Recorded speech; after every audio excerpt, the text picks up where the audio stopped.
From the beautiful studios of Way Happy, this is Mr. Meyer, and let's keep going with integrals as net change. All right, so this is a nice example here from the AP exam of 2010, where they allowed you a calculator, and I probably should have had my calculator started, but we will go on from there. I can just look at my notes. All right, let's see. There are 700 people in line for a popular ride when it begins in the morning. So we're starting off with 700 people in line. Once it opens up, the ride accepts passengers until it closes 8 hours later. While there's a line, people move at a rate of 800. So these are important things that I should probably be highlighting. I see that we started off with 700 people. I see that 800 people per hour are getting on the ride. So every hour, 800 people go through this ride. The graph shows the rate, all right, at which people arrive at the ride throughout the day, where t is measured in hours from the time the beginning the ride's operation. So there's some important information there that you see that I've highlighted. There's the graph next to us with people per hour and time. And let's see what the first question is. How many people arrive at the ride between t equals 0 and t equals 3? All right, so what am I looking for? Between t equals 0 right here and t equals 3 right here, I want to know how many people have arrived. Well, how many people have arrived, not how many people have gone or anything. That's how many people have arrived right there. And how on earth are we ever going to find that area? Well, to me, it looks like there's a trapezoid right here.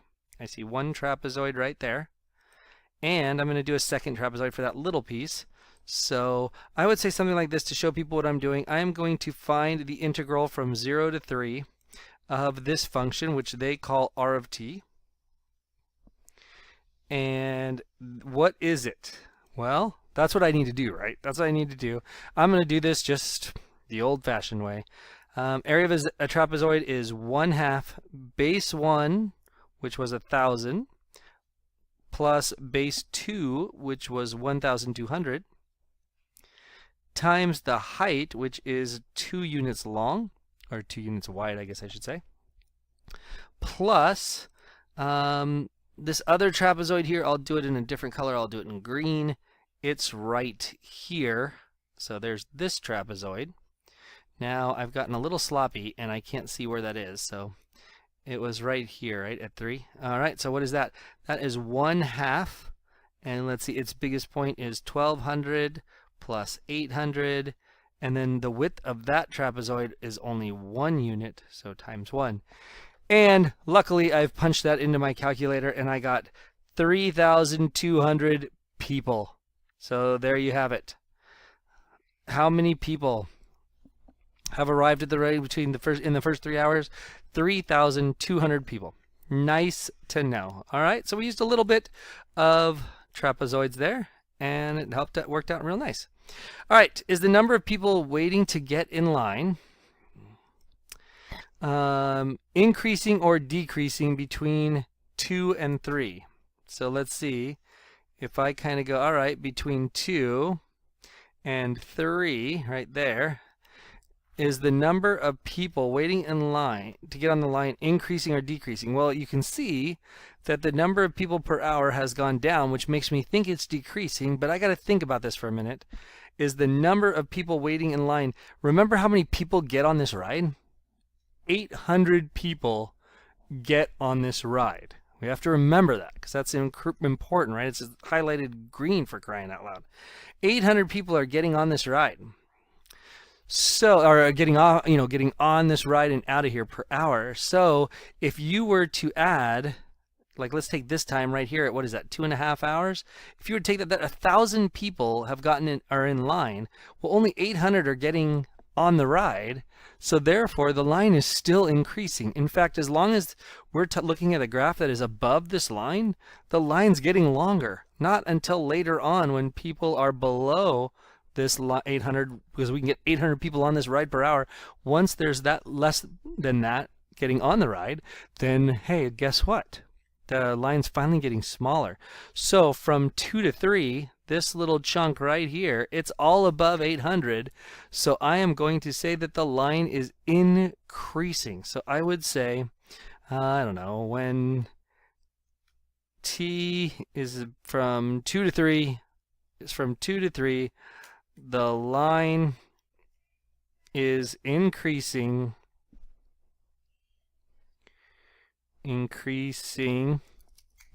since more than 800 people are arriving. Since, oh, that looks good. Since more than 800 people are arriving. All right. At what time is the ride the longest? Okay, let me get rid of all my garbage here.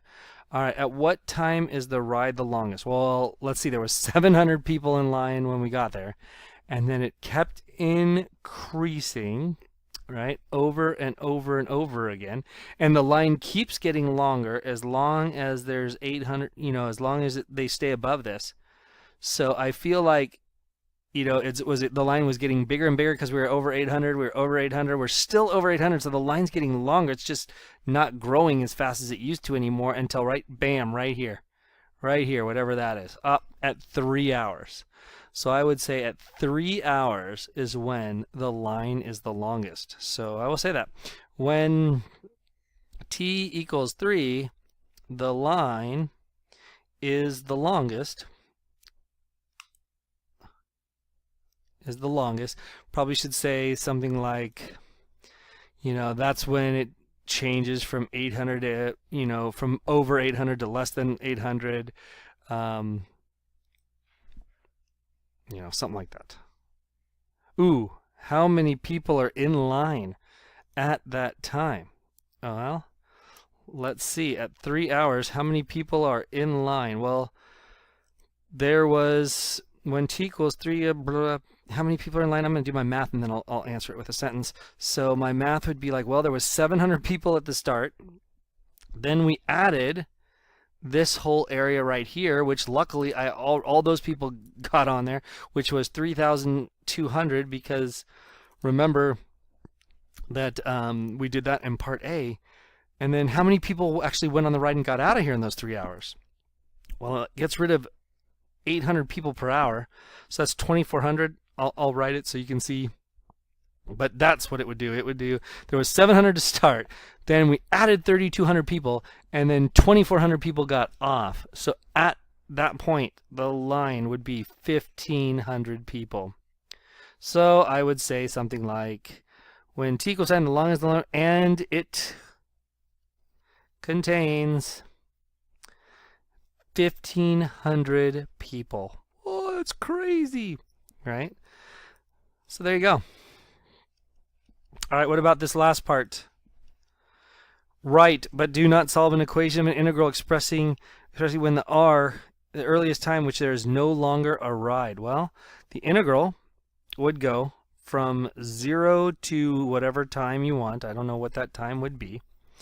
We started off with 700 people. I forgot that. There was 700 in line, and then we add the area of all the people underneath. So that'd be the area of this integral. Oops. Yeah, I guess it was x. It was rx dx. And we would have to lop off all the people that got out of line or went on the ride, and that would be minus 800 t's, and that has got to equal 0.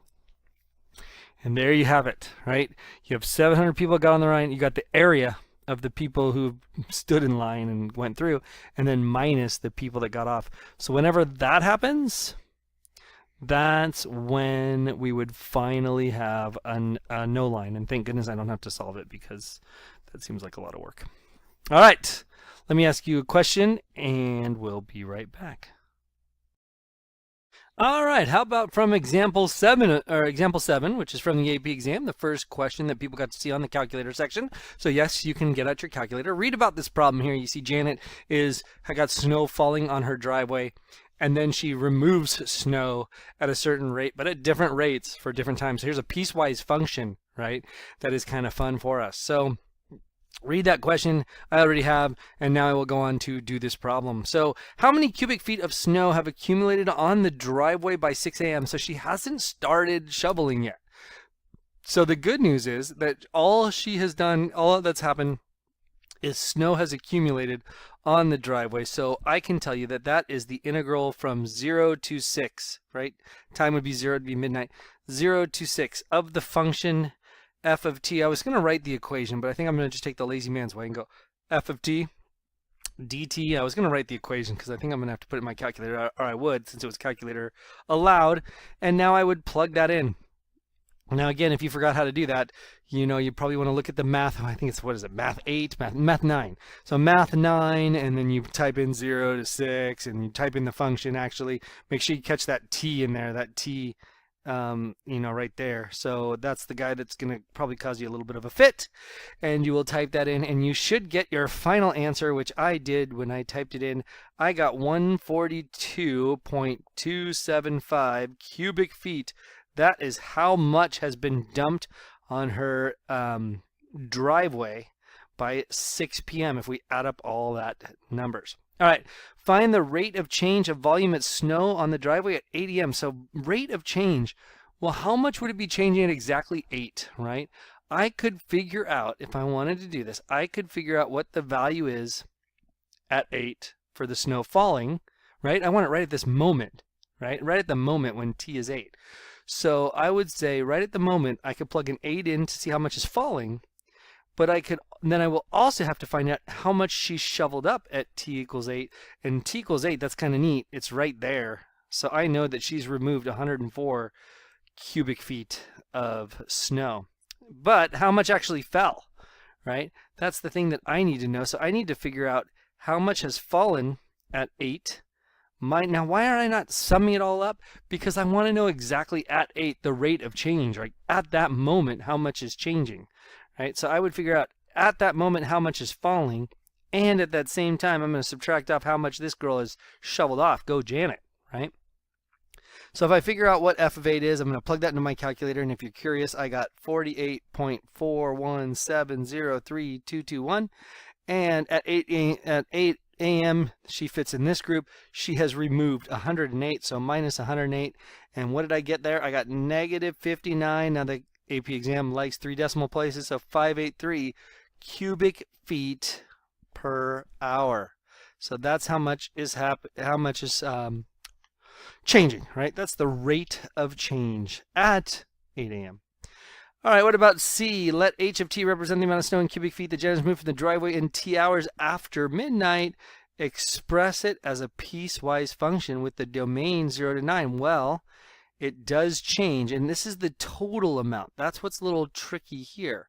So if I want to do a piecewise function for this, I'll call it h of t because they told me to.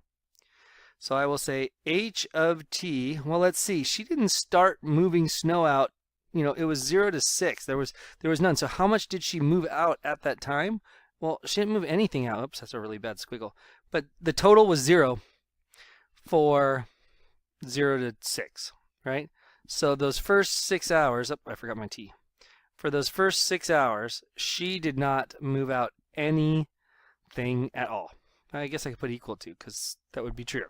Those equal to, she did not move anything. But now, as it got time for her to move out from 6 to 7 in that hour, she crushed out 125 cubic feet. So this would be kind of silly, but she had 0 moved out. Remember, it's the total. She had nothing moved out. And then she, oh no, come back. All right, my computer was apparently not happy with that, but here we go. At h of t again, so she had nothing removed from the time 0 to 6. I should put a little 4 there. For 0 to 6, she'd moved nothing. And then she moved nothing, and we add to that how much she integrate, the sum that she integrated, right, of 6 to 7. And that would be 125 dx, right? That's how much she moved for the time 6 to 7. And then how much she did after that, well, what was it? That was 1 hour. 1 hour of 125. She removed 125. So the total now would be 0 plus 125 plus the integral from 7 to, what are we going to? 9. 7 to 9, she does it at 108 cubic feet. And that's what it would, that would the total be from 7 to 9. So there you go. There is my rate of change. No, that's not rate of change. That was the piecewise function. No wonder this is all messed up. Looks like I forgot that. That was this one, right? So sorry that my computer glitched and all that. So that was part C. Now, I swear there was a part D that has somehow jumped below this and onto another picture. Oh my goodness, what a mess.